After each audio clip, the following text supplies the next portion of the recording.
కనిపిస్తుంది అక్కడ. ఎట్టకేలకు తాటికొండ రాజయ్య పేరు అంటే రాజీనామా చేయకుండా ఉన్నారు కాబట్టి, రాజీనామా చేసిన ఇంకా పార్టీలో జాయిన్ కాలేదు కాబట్టి అక్కడ ఈక్వేషన్స్ ఆయన కాకుండా సుధాకర్కి ఇచ్చినారు. కానీ ఆయన కూడా తీసుకొచ్చే ప్రయత్నాలు జరుగుతున్నాయని. అసలు ఏంటి వరంగల్కి సంబంధించి రాజకీయం?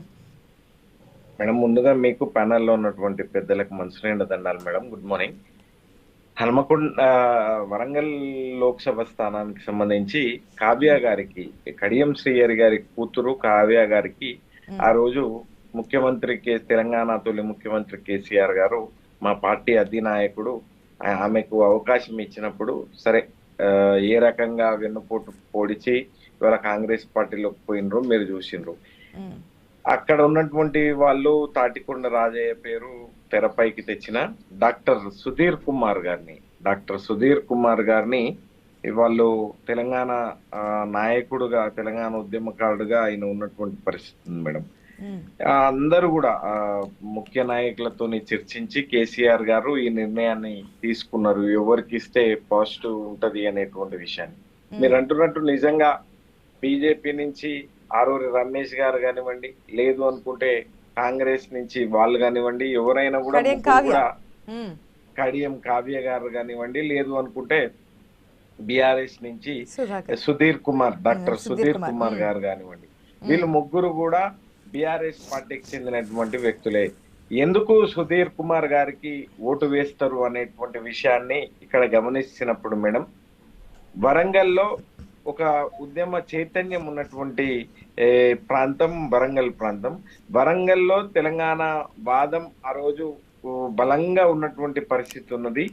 నీతిగా నిజాయితీగా కేసీఆర్ గారు ఇవాళ ఎట్లాంటి పరిస్థితిలో ఉన్నా కేసీఆర్ గారితో పాటు మేము ఉంటాము అనేటువంటి విషయాన్ని ఇవాళ వాళ్ళు మాట్లాడుతున్నటువంటి మాటలు వాస్తవం మేడం. అయితే మేమేం చేసినాము కడియం శ్రీహరి గారిని తీసుకొచ్చి ఆయనని వచ్చినాటి నుంచి ఆది నుంచి మొన్నటి వరకు కూడా ఆయనని ఏ రోజు కూడా ఖాళీగా కూర్చోబెట్టలేదు కేసీఆర్ గారు. ఆయనకు వెన్నుపోటు పొడిచి ఏ పద్ధతిలో పోయినరో ఇవాళ వరంగల్ ప్రజలందరూ కూడా చూస్తా ఉన్నారు మేడం.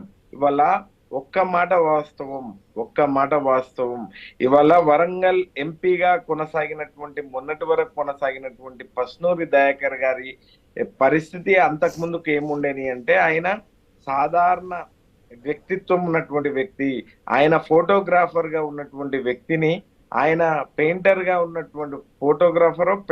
ఉన్నటువంటి వ్యక్తిని తీసుకొచ్చి ఇవాళ పార్లమెంట్ లో కూర్చోబెట్టినా కూడా ఆయన అధికారం ఎటువైపు ఉంటే అధికారం వైపు పోతాము అనేటువంటి దాంట్లో పోయినటువంటి వీళ్ళందరినీ కూడా మాకొద్దు సుమా, మాకు తప్పకుండా కేసీఆర్ గారు కేసీఆర్ గారు పంపినటువంటి అభ్యర్థిని మేము గెలిపించుకొని పంపుతాము అనేటువంటి విషయాన్ని మాత్రం చాలా స్పష్టంగా ఇప్పటికే not only arrest, Kavitha ED విచారణ, కవిత సిబిఐ విచారణ ఇంకా కొనసాగుతూ ఉండడం ఏమాత్రం నెగిటివ్ కాదంటారా పార్టీకి? ఇవన్నీ చూపించే కదా కావ్య బయటకు వచ్చేసింది మేడం. ఇవాళ ఎవరైనా కూడా ఎవరు పార్టీలో నుంచి బయటికి వెళ్ళినా కూడా వాళ్ళు ఏమని చెప్తారు అంటే ఆ రాజకీయ పార్టీని లేదు అనుకుంటే అధిష్టానాన్ని విమర్శించి మాత్రమే పోతారు. వీళ్ళు ఆ రోజు ఏ పద్ధతిలో వచ్చిండ్రో మీరు కూడా చూసిండ్రు. కడియం శ్రీహరి గారు ఏం మాట్లాడినరు ఆ రోజు పార్టీలకు, బిఆర్ఎస్ పార్టీలకు వచ్చేటప్పుడు. లేదు అనుకుంటే ఎవరు పార్టీ మారినా కూడా తప్పకుండా ఏమని మాట్లాడతారు అని అంటే ఆ రాజకీయ పార్టీని కానివ్వండి, లేదు అనుకుంటే ఆ అధినాయకుడిని వాళ్ళ ప్లస్లు మైనస్లు ఇవి అని చెప్పి చెప్పిపోతారు. కానీ నేను చెప్పొచ్చేటువంటి మాట ఏంది అని అంటే మేడం, కవిత గారు గతంలో కూడా చెప్పిండ్రు, మొన్న కూడా చెప్పిండ్రు, ఇది రాజకీయ కక్ష మాత్రమే, ఇది రాజకీయ కక్షతో కూడినటువంటి అది మాత్రమే. ఈ అరెస్టు అక్రమ అరెస్టు అనేటువంటి విషయాన్ని ఇప్పటికే తెలంగాణ ప్రజల్లో అవగతం చేసుకున్నారు మేడం. ఎందుకు ఎన్నికలు ఉన్నప్పుడు మాత్రమే, ఎందుకు ఎన్నికలు వచ్చినప్పుడు మాత్రమే ఇట్లాంటివి జరుగుతున్నాయి అనేటువంటి విషయం ఇవాళ కవిత గారి వచ్చినప్పుడే అయితే బీజేపీ ఒకవేళ ఈ అరెస్ట్ తన ఖాతాలో వేసుకుంటే అసెంబ్లీలోనే చేసేది కదా, అసెంబ్లీ ఎలక్షన్స్ తీసుకోలేదు కదా మేడం. దయచేసి నేనేమంటున్నా అంటే కేసీఆర్ గారి కూతురు కాకపోతే కేసీఆర్ గారి కూతురు కాబట్టి ఆమెని ఇట్లాంటి దాంట్లో మాట్లాడుతూ ఉన్నారు. నిజంగా మేడం ఈ ఎపిసోడ్, ఈ కవిత గారి ఎపిసోడ్ ఎప్పటి నుంచి దాదాపుగా 1 సంవత్సరం పైచిలుకు నుంచి వీళ్ళు రకరకాల సిబిఐ ఈడీల పేరిట విచారణ పేరిట అనేక సందర్భాల్లో కేసీఆర్ కూతురు ఒక్క నిమిషం తెలంగాణ ఉద్యమానికి సంబంధించి తెలంగాణ తెచ్చినటువంటి వ్యక్తిగా కేసీఆర్ ని మీరు అభివర్ణిస్తున్నప్పుడు అదే కేసీఆర్ కుమార్తె కాబట్టి ఎమ్మెల్సీ ఇచ్చారు, ఎంపీగా ఓడిపోతే ఎమ్మెల్సీ ఇచ్చున్నారు. అదే కవిత కేసీఆర్ కుమార్తె కాబట్టి లిక్కర్ కేసు అరెస్ట్ అవుతున్నప్పుడు మీరు వెళ్ళి నిరసనలు తెలిపారు, తర్వాత రోజు బంధులకి ధర్నాలకి పిలుపునిచ్చారు. ఒకవేళ సాధారణ క్యాండిడేట్ అయితే కనుక మీ శ్రేణులు ఆ విధంగా బయటకు వస్తారా? ఒక సాధారణ ఎమ్మెల్సీ అయితే కనుక కాదు కదా.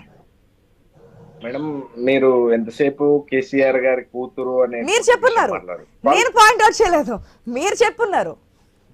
కాదు మేడం, దయచేసి నిజంగా సాధారణ ఎమ్మెల్సీ అయినా లేదు అనుకుంటే మా పార్టీలో సాధారణ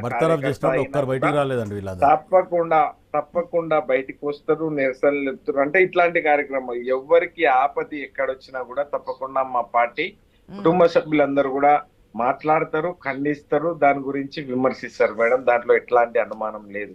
నేను ఇక్కడ ఒకటే విషయాన్ని ఇవాళ నేనే కాదు తెలంగాణ ప్రజల్లో ఉన్నటువంటి ప్రతి ఒక్కరికి అవగతం అయిపోయింది. ఏది రాయి ఏది రత్నము అనేటువంటి విషయం ఇప్పటికైతే అవగతం అయిపోయింది మేడం.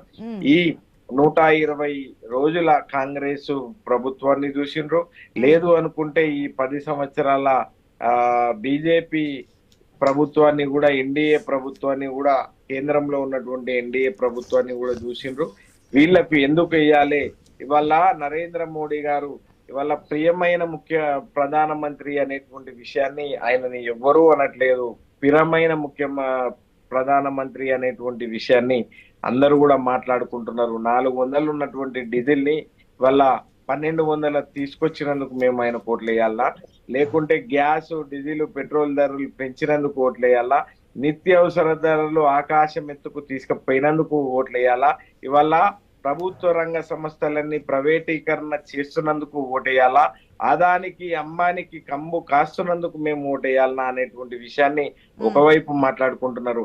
ఈ రాష్ట్రానికి న్యాయబద్ధంగా ధర్మబద్ధంగా రావాల్సినటువంటి వాటాని ఇవ్వనందుకు మేము వాళ్ళకు ఓటేయాలనా? లేదు అనుకుంటే ఇవాళ విభజన చట్టంలో పొందుపరిచినటువంటి వరంగల్ కోచ్ ఫ్యాక్టరీ కానివ్వండి, లేదు అనుకుంటే బయ్యారం ఉక్కు గనులు కానివ్వండి, లేదు అనుకుంటే ఈ రాష్ట్రానికి పాలమూరు ఇవ్వనందుకు బీఆర్ఎస్ ఏం చేస్తుందనేది 10 సంవత్సరాల దశాబ్ది ఉత్సవాలంటూ కూడా ఒక నిమిషం దశాబ్ది ఉత్సవాల పేరిట ఏ రంగంలో ఎంత అభివృద్ధి జరిగింది అనేది క్లియర్ కట్ గా 10 years కాకముందే ముందుగానే చేసింది బీఆర్ఎస్ పార్టీ.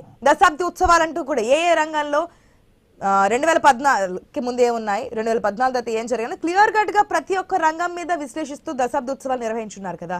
సో ఇదంతా చేసిన ప్రజలు నమ్మలేదు, ఇప్పుడు ఎట్లా బీఆర్ఎస్ వైపు ఉంటారనుకుంటున్నారు? తప్పకుండా మేడం, మంచి ప్రశ్న.